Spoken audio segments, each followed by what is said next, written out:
All right, we're on McPherson Ridge. This was the opening of the Battle of Gettysburg on the first day, July the 1st, 1863.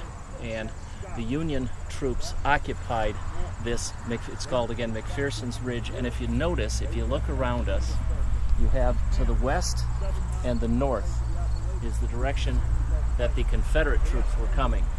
And if you look to the south and the east, you have the town of Gettysburg. And you can see why this ridge was fairly important. The cannon station here, facing the Confederates, and it would dominate the town just over there. It doesn't seem like much of a rise, but even a small one became very important in the battle tactics back then. You had 3,200 Union soldiers and cavalry, dismounted cavalry, facing 7,000 Confederates coming from these directions in front of me.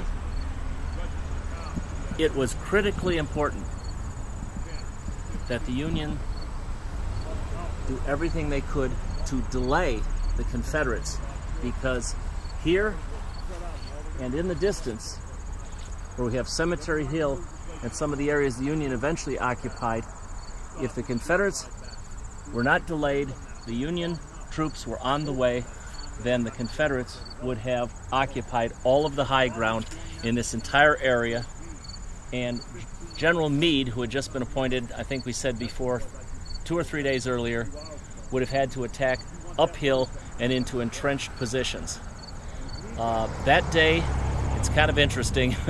Normally the Civil War is filled with stories of Union blunders and Confederate brilliance, but that day I have to say that the Union did almost everything right and the Confederacy did a lot wrong. A lot of accidental battles. No one wanted to fight here, certainly not General Lee. His scavenging troops were out looking for all the material they needed. Some people say they were here looking for shoes, others disagree and say no, they were looking for anything. I tend to believe the latter, but I'm not sure. Anyway, it all started here. The Union held for several hours. Reinforcements came up. Confederate reinforcements were then sent in. The battle waged here, farther down to the east of us. Eventually, you had the Union troops were driven back through the town of Gettysburg and onto the high ground called Cemetery. This is Seminary Ridge. That is Cemetery Ridge. The Union eventually held Cemetery Ridge and for the next 2 days. So this first day, a lot of people don't take a lot of notice of it, but was very important. And while it was a Confederate victory, the Confederates eventually won the battles, they took this high ground, it could arguably said that it may have been a Union victory because they couldn't defeat the Confederacy that day, but what they did was delay them, and it gave them very good ground on which to fight the next 2 days. In fact, when the Union troops were driven through and up onto Cemetery Hill, Lee's orders were somewhat vague. He counted on his commanders to assess the situation. He said, take that hill if possible, and his general, I think it was Ewell at the time, did not, decided that it wasn't likely, and after that it was reinforced. They had no chance of taking it. If they had taken it, the entire Union line would have been exposed, would have made it untenable to stay there, and the Union would have had to withdraw. or battle to an absolute loss in this situation. So this is where it all began.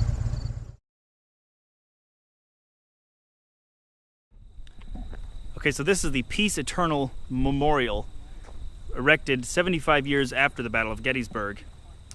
And it was from this point that Confederates marched this direction and attacked Union soldiers on McPherson Ridge.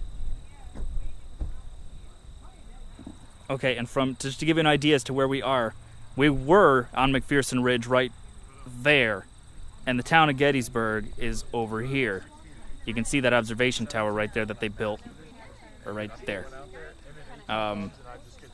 So this is a real good point for the Confederates to be coming from the high ground to attack the Union soldiers down low in order to try to take the town on the first day, which we know they were successful in doing. They were able to take the town in the first day. All right, we are on the observation tower at Oak Ridge. Oak Ridge was held in the early afternoon to mid-afternoon by Union troops. They were being assaulted by Confederate troops from this direction, where we just were, kind of west and north of us, and through these fields here, out of the woods. And they needed to take this. That is, the Confederates needed to take this. The Union, again, was delaying tactics. They were outnumbered, and they eventually, at about 3 p.m., finally had to give it up, and they fell back through the town of Gettysburg, which is over there, leaving Seminary Ridge here in Confederate hands totally. This was the end of Seminary Ridge, and they chased the Union troops back through the town of Gettysburg. You can see the little buildings there. You've got a college there that was at the time Pennsylvania College. Now it's called Gettysburg College. I don't remember what it's called now. I'm Gettysburg sorry. College. Gettysburg College. Thank you, disembodied voice. Anyway, the Union was chased back through the town. Many of them captured as they got lost in the town, and they occupied, in the distance, you can see a large hill that's called Cemetery Hill for obvious reasons, and managed to hold that for the rest of the day.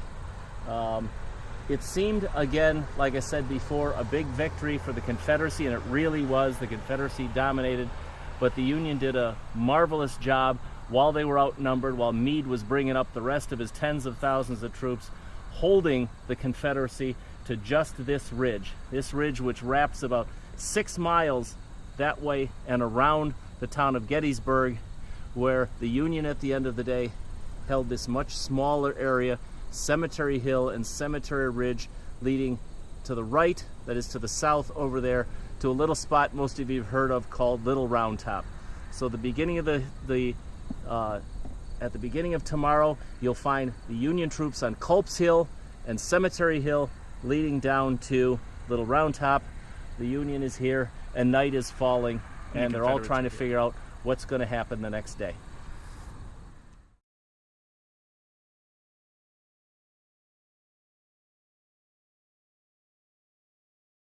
Hi, I'm Gordon's mom, if you remember, Diane Carey.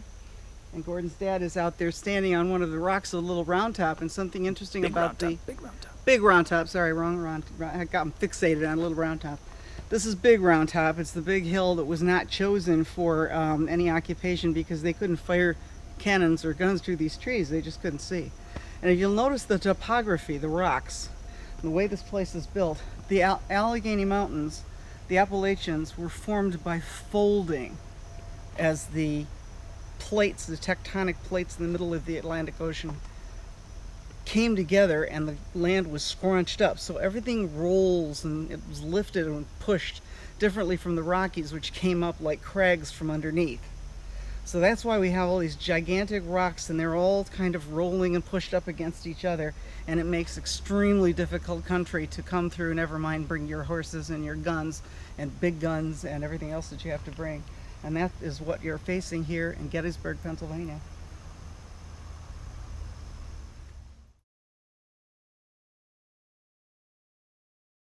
All right, we are on day 2 of the Battle of Gettysburg. We are at Little Round Top. Little Round Top is probably other than Pickett's charge, probably the most famous part of the Battle of Gettysburg. It certainly was featured prominently in the Gettysburg movie in 1993, and for good reason. This is the end of the Union line. Remember the fish hook? This is the eye of it. Little round top here. We extend for 2 miles that direction up to Cemetery Hill. We run along the ridge over to here, and in a little while we're going to go over to where we saw a good portion of, in the movie Gettysburg, the attempt to take Little Round Top. And if you could take Little Round Top, you put artillery up here, and the entire Union line is at risk. The amazing part of this is that at one point, because of a guy named Dan Sickles, it was left unguarded for a period. Well, I'll talk about Dan in a minute.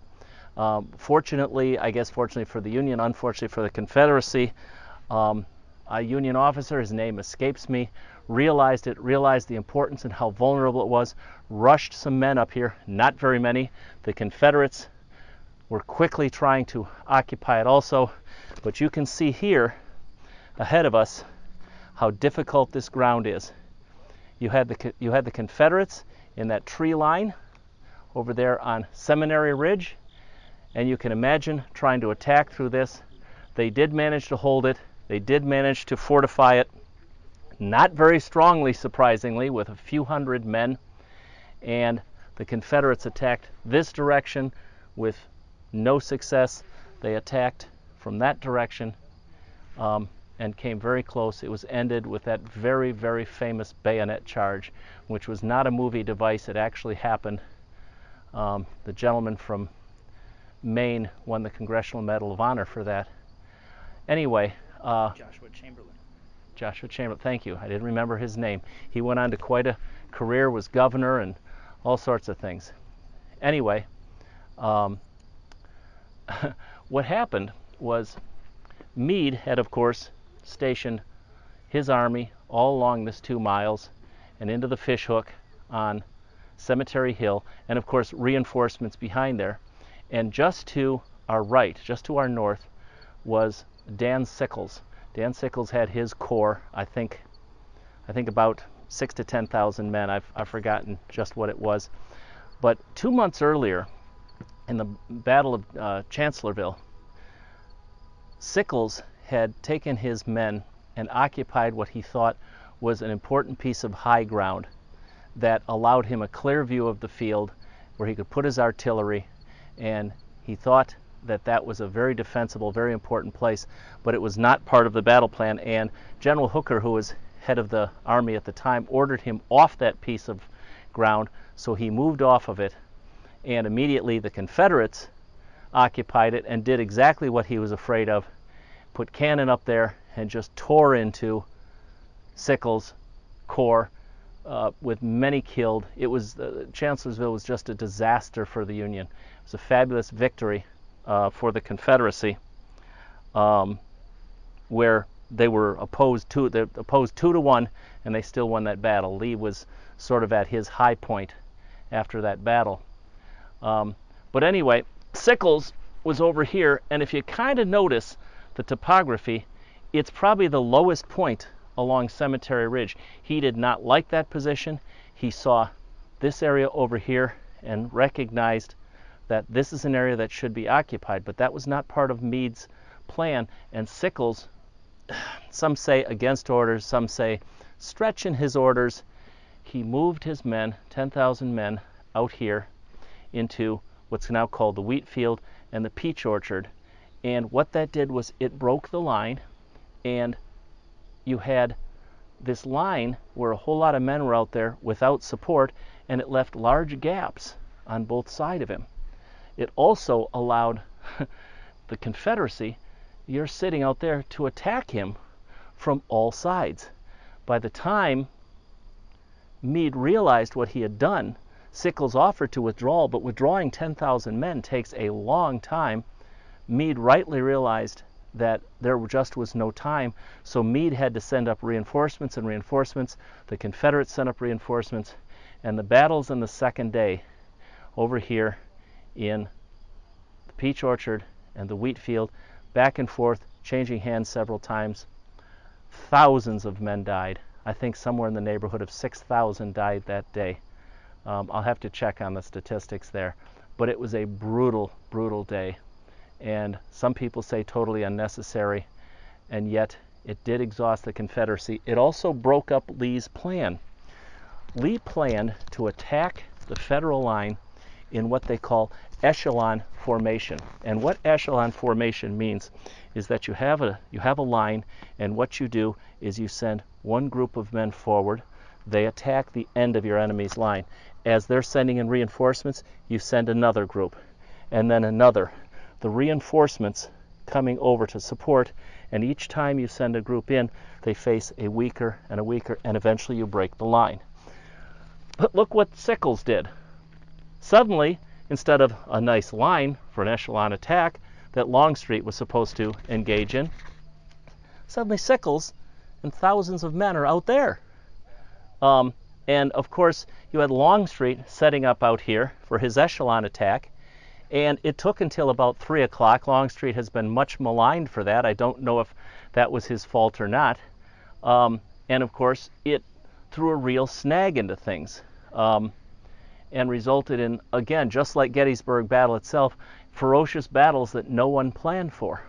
But one of the most important things, and Longstreet was a big believer in this, was that since this was the end of the line, Longstreet wanted to hook around to the south and then to the east and come up the flank, take Little Round Top, go behind, and if they had managed to, they could roll up the entire Federal line.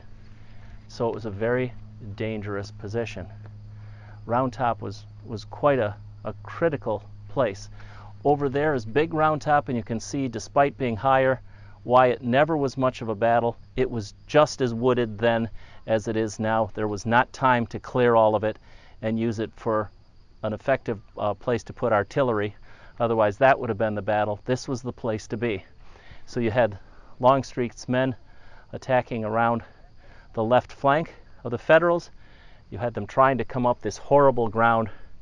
It came close, but it was ultimately, of course, unsuccessful on a very, very bloody day.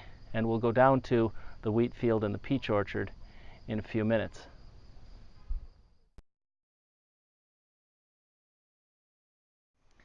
All right, day 2, Little Round Top. We are at the very end of the Federal line, where Joshua Chamberlain famously held his own against charge after charge of the Confederates, trying to flank Little Round Top, which is over there, and you saw how important it was. They came out of the woods. There were a lot more woods here. Road wasn't there, so they didn't have to stop for buses going by, and they kept coming through the woods, and Chamberlain and his men, only several hundred, held out along the rock wall and down into this area. The Confederates several times attacked and attacked. If you haven't seen the movie Gettysburg, this is one of the best scenes. It's worth your 4 hours. Watch that movie. There also weren't Harley Davidsons with no mufflers. They came up, they were repulsed. Chamberlain taking heavy losses, the Confederates taking very heavy losses as they charged into men who had better protection, kept trying to flank him. Eventually, Chamberlain was told, by the way, at the beginning of this, hold at all costs. You can't fold up, because we saw very much from Little Round Top what happened if the Confederacy made it to Little Round Top. There's nothing stopping them all the way to Cemetery Hill. So Chamberlain eventually, literally, his men ran out of ammunition. Probably pretty much any other officer, almost any other officer on either side at that point would say, it's over, we must retreat. He didn't. He ordered his men to fix bayonets, and at a total surprise to the Confederates, instead of staying behind their walls, he charged downhill in a sweeping maneuver and captured many Confederate soldiers, and they retreated and retired for the day. It was toward the end of the day by then. And that one action, again, may have saved the Battle of Gettysburg. So now Lee failed on the Union left. He failed the day before on the Union right. Despite Dan Sickles in the Wheatfield and the Peach Orchard, it was a bloody mess, but the Confederates, while they captured the Wheatfield and the Peach Orchard, it was at the cost of great number of men and a great amount of time. They'd run out of time, and the Union line had not broken.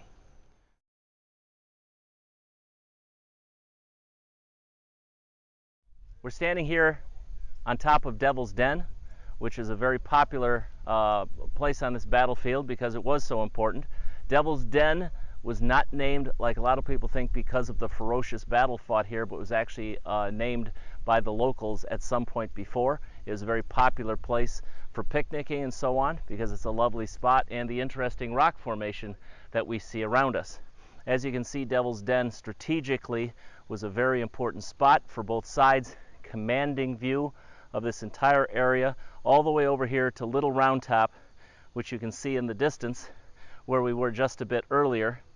At the beginning of July the 2nd, this area was occupied by the Union, with the Confederates over here, Seminary Ridge running in this direction.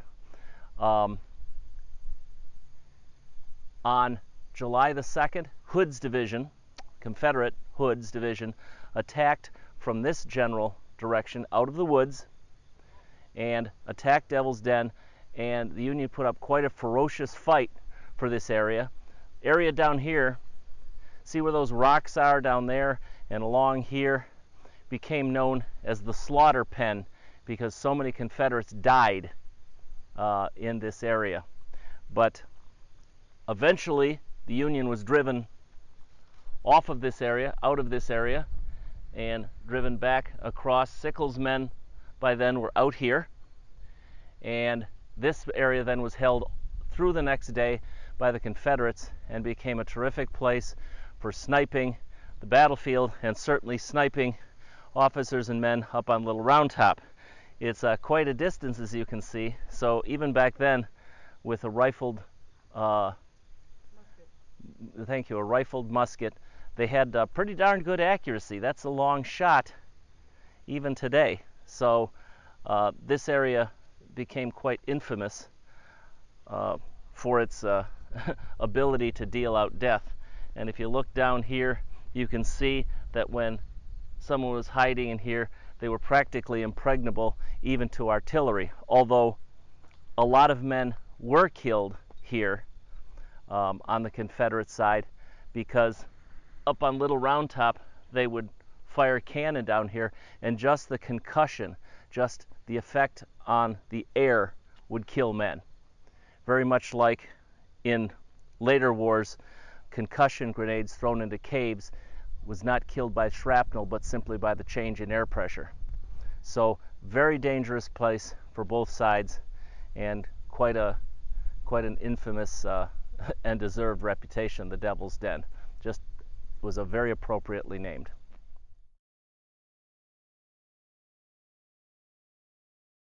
All right, we are standing in the Wheatfield, which a very interesting part of the battle, bloody part of the battle. What had happened is Dan Sickles had his corps along Cemetery Ridge, which is behind me. Behind me, I believe all these trees weren't here. In 150 years, trees can be quite mischievous and grow up unexpectedly. But back here is Cemetery Ridge, where the Union had been placed after day one, and where Meade expected to make a defense. And Little Round Top, Devil's Den is over there, Little Round Top in that direction.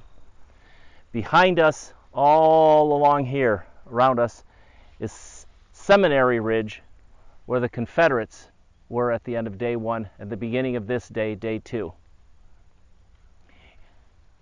Dan Sickles' corps, about 10,000 men, he moved his corps. He did not like his position on Cemetery Ridge. It's one of the lowest areas of Cemetery Ridge, and he felt that this area, with its high hills around us, Peach Orchard out in this direction where we'll visit in a few minutes, was far more defensible. He's been much maligned for that, but you have to understand what happened to Dan Sickles just 2 months earlier at Chancellorsville. He had ground like this that had a fairly commanding view of the area around it, fairly high ground.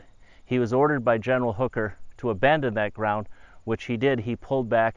The Confederates moved in their artillery, and just destroyed Dan Sickles' corps just 2 months earlier. So he decided, we believe, that wasn't going to happen again, and either against orders or stretching his orders, he moved his men. He broke the line. He broke the line, and he moved here and into the Peach Orchard to what he considered better ground. The problem being, he broke the continuous line of the Union Army.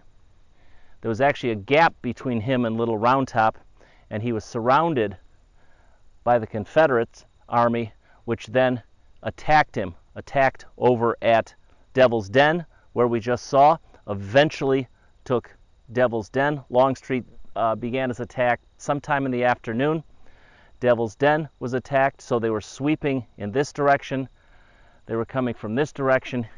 Instead of a nice straight Union line, what he did was he caused it to be shaped like this.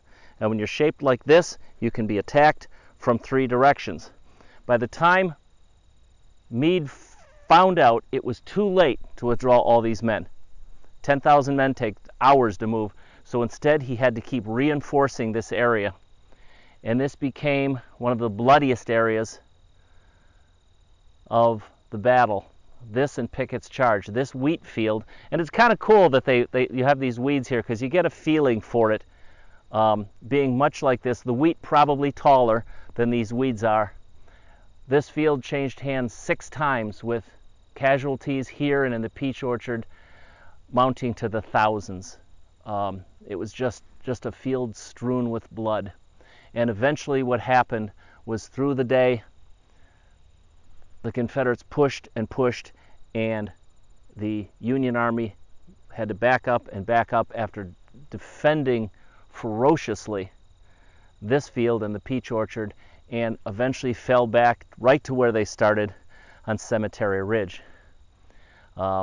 Again, Dan Sickles, probably rightly so, heavily criticized, but when you consider what was actually going to happen if Sickles had not moved out here, and a lot of people are going to disagree, the battle may have gone a different way. That is, the entire battle, because Lee was going to do what I talked about earlier, an echelon attack, starting over here at his right, the Union's left, and he was going to attack on the left, move forward, move forward, move forward, draw reserves this side, and as he moved down, he may well have broken the line in the center, or even on his far left. But because Sickles came out here, it kind of messed up Lee's whole battle plan, not to mention Meade's. And they had to fight through virtually the entire day to push the Union back to Cemetery Ridge, which resulted, is where we ended at the end of day 2, with lots and lots and lots of dead soldiers and a very exhausted Confederate Army that, recognizing now that the Union had reinforced its left and reinforced its right, then we moved to Pickett's charge a little later, where they tried to attack the center to their great regret. So the Wheatfield here, again, an area of significant death, as both armies fought back and forth, trying to hold this ground.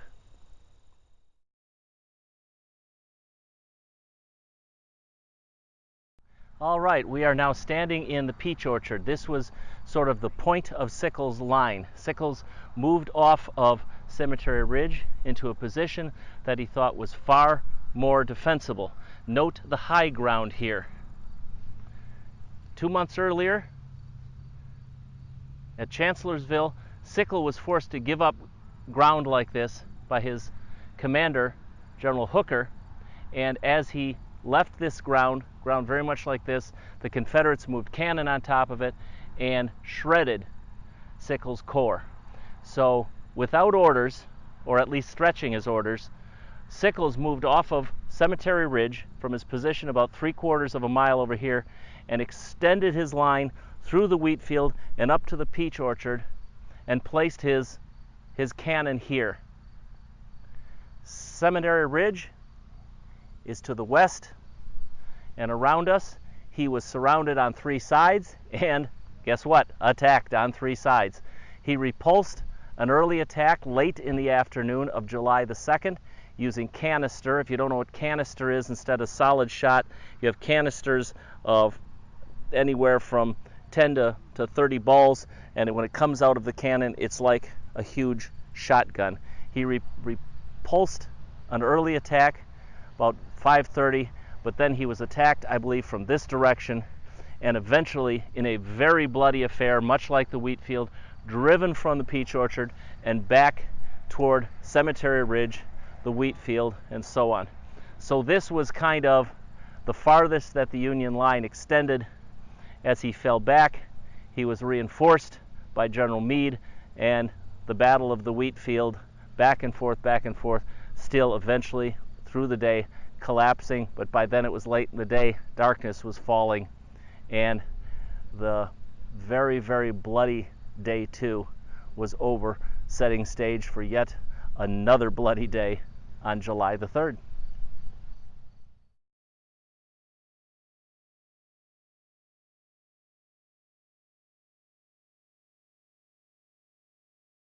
Okay, here we are on day 3 of the Battle of Gettysburg. We are standing at the beginning of Pickett's charge. We're on Seminary Ridge. Off in this direction on day 1 at Seminary Ridge, if you'll recall, is where the Union managed to hold off the Confederates for a while until the Confederates eventually drove them back through Gettysburg, the town which is over there. Over here, through these trees, we talked on day 2 about Little Round Top, Big Round Top, the Peach Orchard, the Wheatfield. That is the Federal left, the Confederate right, all along this ridge. And finally, Lee on day 3 has decided they have reinforced both sides. Best thing to do is go straight up the center, and you're going to have 12,000 Confederates hiding in the woods behind me. They will be out of sight. They'll be out of sight behind this ridge from the Confederate troops. They'll be back here. The Union troops. The Union troops will not be able to see them. And for 2 hours, there will be 125 Confederate guns that are going to open up on the Union position, especially concentrating on that group of trees straight across. That car wasn't there at the time.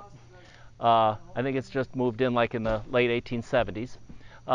And unfortunately for the Confederates, they did not realize they were overshooting their target. And so while they thought they were silencing the Federal guns, there were 100 Federal guns, the commander of artillery on the Union side was smart, realizing what they were doing and that they were overshooting. He slowly had his guns stop, fooling the Confederates into thinking they were successful.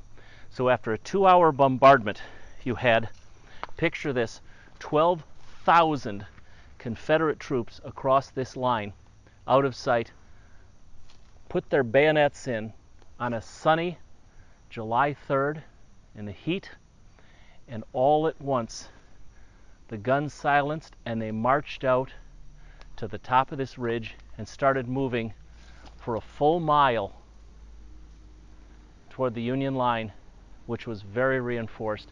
Apparently, they say that when these 12,000 Confederate troops came out, a collective, it wasn't exactly a moan, but sort of a sound of awe about the danger and the beauty of these troops coming out with bayonets shining and beginning to simply march across this field in order under the fire of round shot, exploding shot, musket fire, and finally as they got through near canister.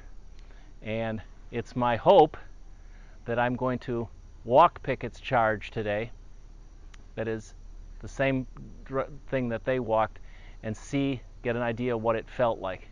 That ground is pretty overgrown now, so we'll see, but if they can walk it under cannon and musket fire, I can probably put up with being attacked by a few weeds and burrs. If I'm not able to do that, all of you may laugh at me. But it was a brave, magnificent, and foolhardy thing they did. 12,000 men emerged from these woods, heading across the way, and we'll head over there to show you how far they got. Came very close. Only 6,000 came back. It was quite a devastating day for the Confederacy.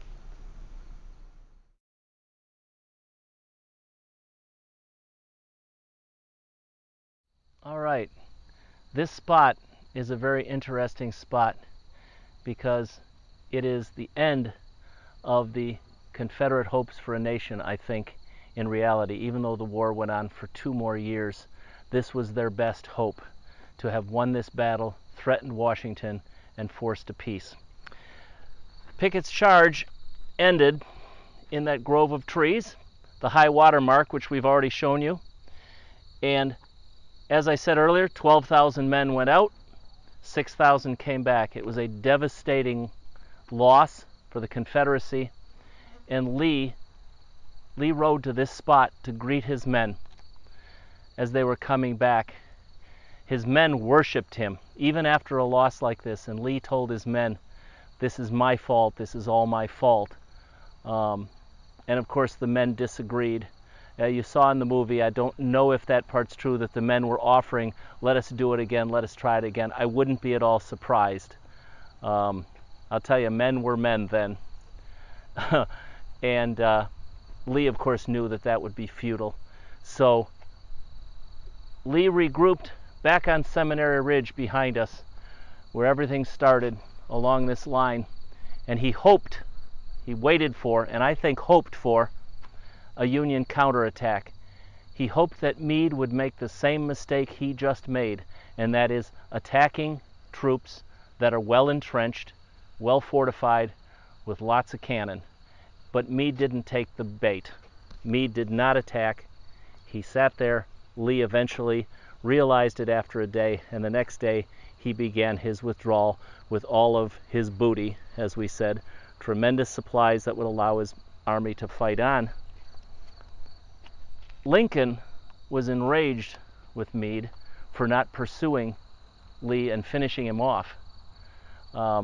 Again, historians argue about this stuff all along. I don't think Meade was in any shape to attack, and I think that an attack the next day, if he had, we would be looking at this and asking what kind of a foolhardy thing Meade did to have made the same mistake Lee had made just the day before. I think it would have been a slaughter if he'd come across this same area or tried to hook around Lee. Remember, the Union line was only about 2 miles long. The Confederate line was about 6 miles long. You either would have had to attack them straight on or tried to go around the sides. I think either one would have failed, especially as exhausted and devastated as Meade's men were. But historians argue it. It's a lot of fun to talk about it. But at this point, Lee retreated back into Virginia, and the war went on for 2 more very bloody years.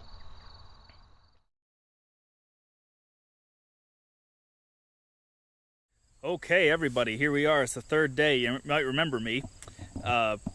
This is where General Pickett's charge started. You may have heard the term Pickett's charge. This is where thousands of Confederate soldiers on the 3rd day began to walk across the fields toward what we call the high water mark, which was on Cemetery Ridge, where the Union had built their stronghold, and General Lee believed after the first 2 days of fighting that the center of the Union line would be the weakest, so he ordered General Longstreet to give the order to march across the fields toward the high water mark. And what we are going to do right now is we are going to walk in the footsteps of those Confederate soldiers who walked across the field into Union artillery and infantry and of the 12,500 who marched across the field, less than 6,000 returned. So we're now going to walk that same path that they did. It's a bit of a urban myth, I guess you could say, that the men who marched Pickett's charge were visible to the Union the entire time and under fire the entire time. The truth is that the fields are rolling like this, and for the first about 1/3 of their march, they were not visible to the Union at all. And then they came up over the top of one of these hills, and then they could be seen. But then they went back down again. So there were several points during the march where they were out of Union fire. Off in the distance, we can see the grove of trees that they headed toward. And they came out of these woods here. Now you might be able to tell, you can't see the base of these trees here in this line of woods, because it goes downhill, then it comes back uphill, and then it goes down again. See, this is what we were talking about with the rolling hills. And the Union was up there. Actually, there was a long Union line, so we're going to continue to march forward until we can see the entire Union line. So we're a good, what, 5-10 minutes into this walk so far? Maybe. And they came out of those trees behind us. Yep, they came out of those trees back there. And we're still marching toward what's called the high water mark, which is the furthest the Confederate soldiers got.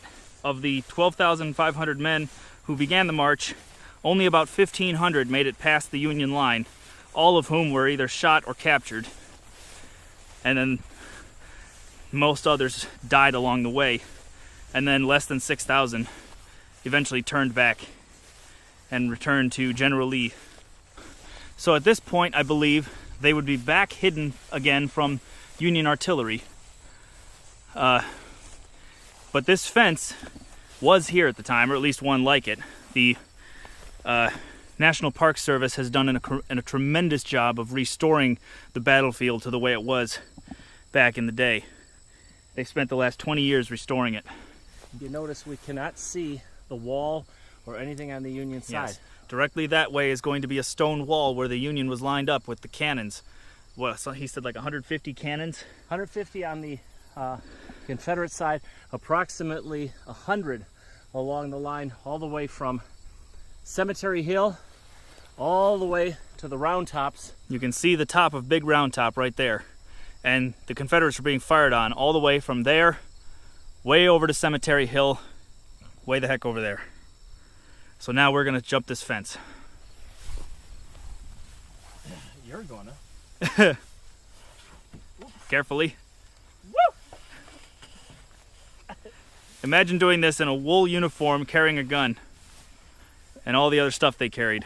Of course, they weren't your age. They weren't 60. And completely out of shape. Actually, some of them were. A few of them were that old. This tactic was, and is still referred to today as, a frontal assault. There's no real tactic to speak of. There's no finesse. There's no trickery. It is simply manpower against manpower. The strongest survives. Okay, we're getting to the top of this next hill here.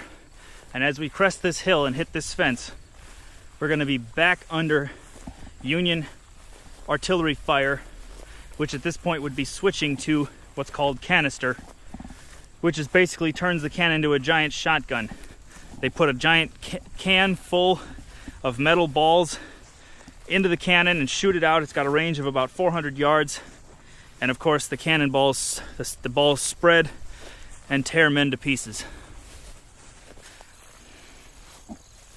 Now, our tour guide earlier told us that because this was northern soil, after the battle was over, burial brigades, or whatever they're called, found the Union soldiers, buried them individually, and marked them as best they could.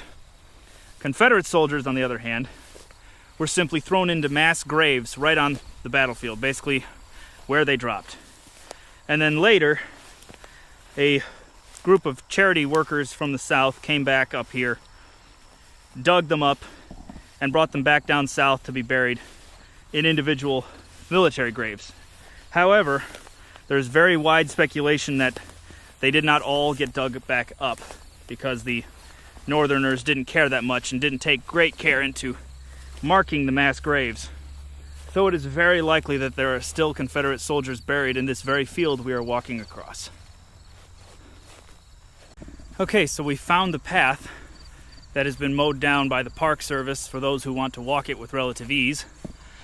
But just over this ridge, we should be able to see the high water mark. As you can see, that's the barn we were pointing at earlier. So Pickett came at a significant angle, it would seem, in order to get to the convergence point right around this clump of trees here. Up there, actually. So here we are. I don't know how well you can see with the sun, but we came from that line of trees way the heck over there to the high water mark over here, right there. And this is where all the Confederate soldiers converged, and the Union was up there with 100 cannons firing canister shot, and this is where there is literally no more cover and they would be absolutely torn to shreds, which is why only 1,500 of the 12,500 made it past that point, and none of those men returned. We're gonna go breach the wall.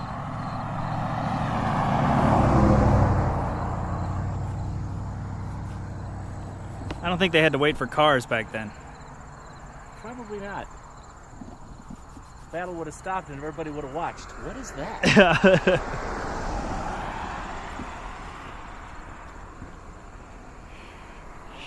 Here we go, the last stretch of Pickett's charge. And of course it wasn't just Pickett. Yeah, it's called Pickett's charge, but there were several other regiments involved. Okay, so we're almost to the end here. Now, my mom and Sumo are waiting for us up here.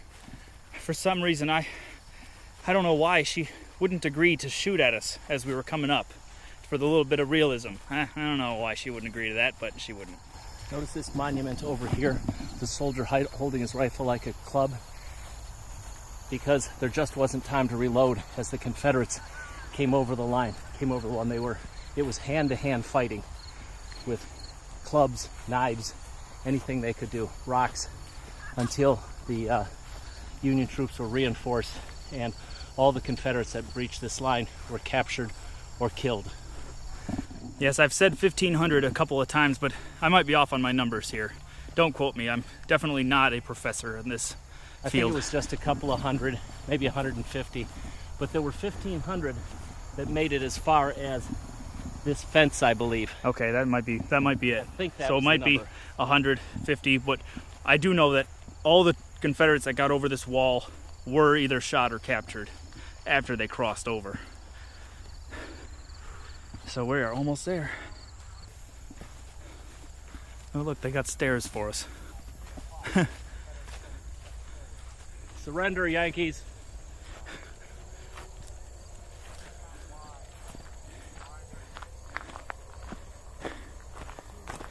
General Armistead and a few Confederate soldiers charged across this wall, reached the Union cannon behind it, and were soon overwhelmed. This is it. Crossing the Union line. And right into these cannons. And they came right into face to face with all these Union cannons. Captured some of them for a short Yep, time. they captured a few of these cannons for a very short time before they were overwhelmed. Okay, that's our walk of Pickett's charge. That's something my dad's wanted to do for a very long time. How was it? Tiring. I'm glad no one was shooting at me.